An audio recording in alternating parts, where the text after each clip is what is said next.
अभी मैं social media scroll कर रही थी और स्क्रॉल करते करते मैंने कुछ क्लिप्स देखी, कुछ ऐसी खबर देखी जिसके बाद मेरे रोंगटे खड़े हो गए और मुझसे रहा नहीं गया कि मैं कैसे ये देख के चुप रह सकती हूँ। मेरा बोलना तो जायज़ है, मुझे तो इस पे बोलना चाहिए क्योंकि as a citizen of India, as a political science student मेरा फर्ज बनता है कि अगर मेरे देश में देशवासियों के साथ, देश के साथ कुछ गलत हुआ है कहीं पर, तो उस पर मेरा आवाज़ उठाना बनता है। यहाँ मैं बात कर रही हूँ जो 8 जून से लेकर 11 जून तक हमारे जो शिप्स हैं, और खास के मैं बात कर रही हूँ जो 3 सेलर्स ने अपनी जान गंवाई है, 3 इंडियन सेलर्स ने अपनी जान गंवाई है गल्फ ऑफ ओमान में, उनके लिए। क्योंकि जिन्हें इस पे बात करनी चाहिए, जिन्हें इस पे बोलना चाहिए, वो इस वक्त खामोश बैठे हुए हैं। जिन्हें ये चीजें दिखानी चाहिए, जनता तक पहुंचानी चाहिए, वो अभी बहुत ज्यादा बिजी हैं ये दिखाने में कि पहले के प्रधानमंत्री आज के प्रधानमंत्री से कितने ज्यादा पीछे थे और हमारे प्रधानमंत्री उनसे कितने ज्यादा आगे निकल चुके हैं। इतने ज्यादा आगे निकल चुके हैं कि हमारे देश के 3 जवान सेलर्स मर जाते हैं, हमारे 3 बड़े शिप्स पे 3 अलग अलग दिन हमले हो जाते हैं। हम उसके ऊपर भी कुछ नहीं बोलते, ना हम उस पर कुछ बोलना चाहते हैं, हम सीधा खामोश हो जाते हैं। हम इतना आगे निकल चुके हैं। पहले के जो प्रधानमंत्री थे वो थोड़े बेवकूफ थे, उन्होंने गलती कर दी कि देश में अगर इतना सा भी कुछ गलत होता था तो वो बड़े बड़े कदम उठा देते थे। वो ये नहीं सोचते थे कि आगे वाला देश सुपर पावर है, वो अमेरिका है, वो डोनाल्ड ट्रंप है, या वो कोई भी बड़ा देश है। उन्हें जो गलत लगता था उस पे एटलीस्ट कोई एक्शन लिया तो जाता था। लेकिन यहाँ पे हमारे देश में एक्शन तब लिया जाता है जब उन्हें सही लगे। यहाँ पे किसी की जान चली जाए उससे किसी को कोई परवाह नहीं है। मैं यहाँ बात कर रही हूँ गल्फ ऑफ ओमान जो स्ट्रेट ऑफ हार्मोज के पास है। स्ट्रेट ऑफ हार्मोज जिस पे लगातार वॉर की वजह से टेंशन बनी हुई है, ईरान की तरफ से उसे ब्लॉक किया गया है और उसी के ऊपर अमेरिका ने भी ब्लॉकेड लगाया हुआ है। वहां से गुजर रहे थे 3 हिंदुस्तानी शिप्स।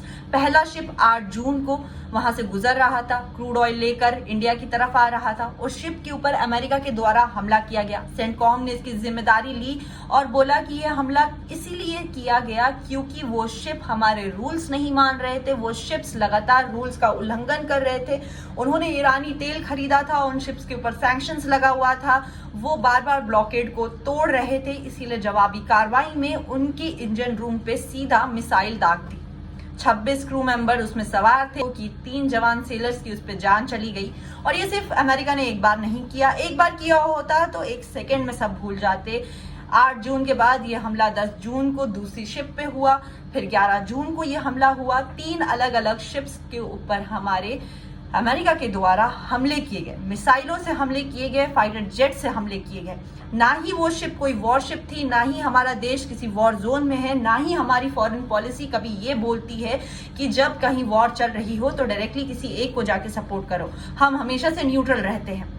लेकिन उसके बावजूद ये भी साइड में रख दीजिए, हमला किस देश ने किया उस पर गौर फरमाइए। हमला किया अमेरिका ने, जिसके प्रेसिडेंट है mister Donald Trump. Donald Trump हमारे प्रधानमंत्री नरेंद्र मोदी के खास मित्र हैं। प्रधानमंत्री नरेंद्र मोदी डोनाल्ड ट्रंप के बेस्ट फ्रेंड हैं। जब वो वॉशिंगटन जाते हैं तो तालियों की गूंज से उनका स्वागत किया जाता है, और जब डोनाल्ड ट्रंप हिंदुस्तान आते हैं तो अलग अलग तरीकों से उनका स्वागत किया जाता है। इतना खास याराना, इतनी गहरी दोस्ती जो हम इतने लंबे समय से देखते आ रहे हैं। हालांकि इस दोस्ती में हमारे देश का बहुत नुकसान हो चुका है। हमारे देश पे सैंक्शंस लग चुके हैं, उसके बदले में हम 0 सैंक्शंस लेते हैं, यानी हमारी तरफ से कोई भी टैक्स और सैंक्शंस नहीं लिया जा सकता, पर अमेरिका हम पे 15 से 18% लगा सकता है।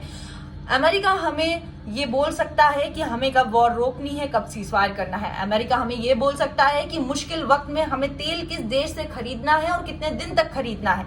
इन सब चीजों पे ना ही हम, ना ही हमारे प्रधानमंत्री कुछ बोल सकते हैं, क्योंकि अमेरिका के प्रेसिडेंट डोनाल्ड ट्रंप हमारे प्रधानमंत्री के बेस्ट फ्रेंड है। जो वो कहेंगे वो हमारे देश में होगा।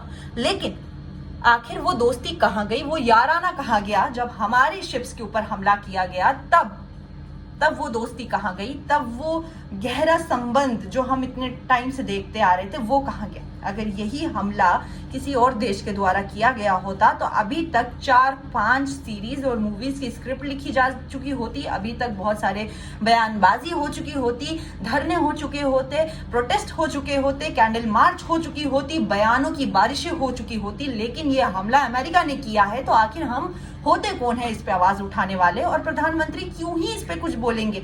उनके दोस्त ने कुछ किया है तो कुछ सोच समझ के ही किया होगा।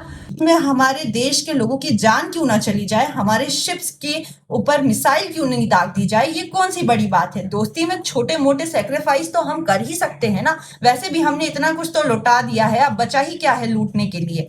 थोड़ी बहुत लोगों की जान ही तो बची है, वो भी अगर चली जाएगी तो क्या ही बड़ी बात है? आखिर एक मिसाल तो बन जाएगी पूरी दुनिया में कि एक दोस्ती निभाने के लिए एक प्रधानमंत्री ने अपने पूरे देश को दांव पे लगा दिया।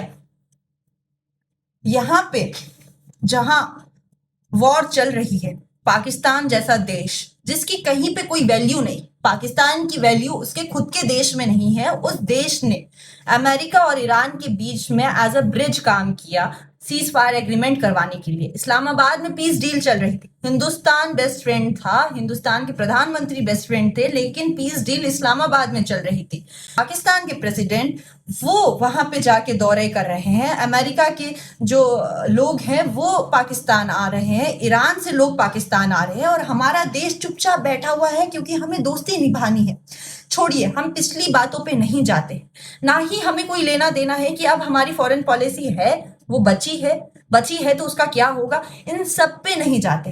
अमेरिका ईरान के बीच में वॉर चली, उस वॉर का हमारे देश ने क्या नुकसान उठाया, हम उसके ऊपर भी बात नहीं करेंगे। हमारे देश में महंगाई बढ़ गई, हमारे ऊपर सैंक्शंस लगे, हम उस पर भी बात नहीं करेंगे।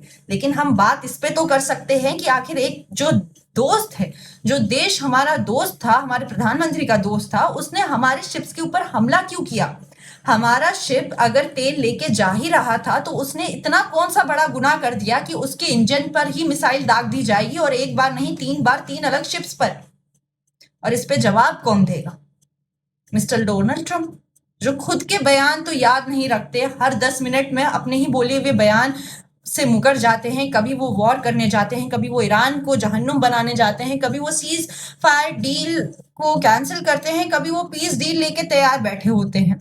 उनसे हम क्या उम्मीद रख सकते हैं कि वो दोस्ती निभाएंगे?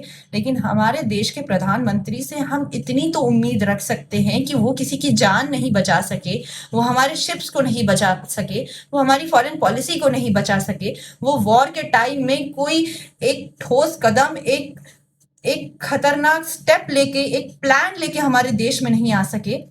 लेकिन कम से कम वो निंदा तो कर सकते थे। जो लोग जिन्होंने अपनी जान गंवा दी, जिनकी कोई गलती नहीं थी, उनके लिए कुछ बोल तो सकते थे।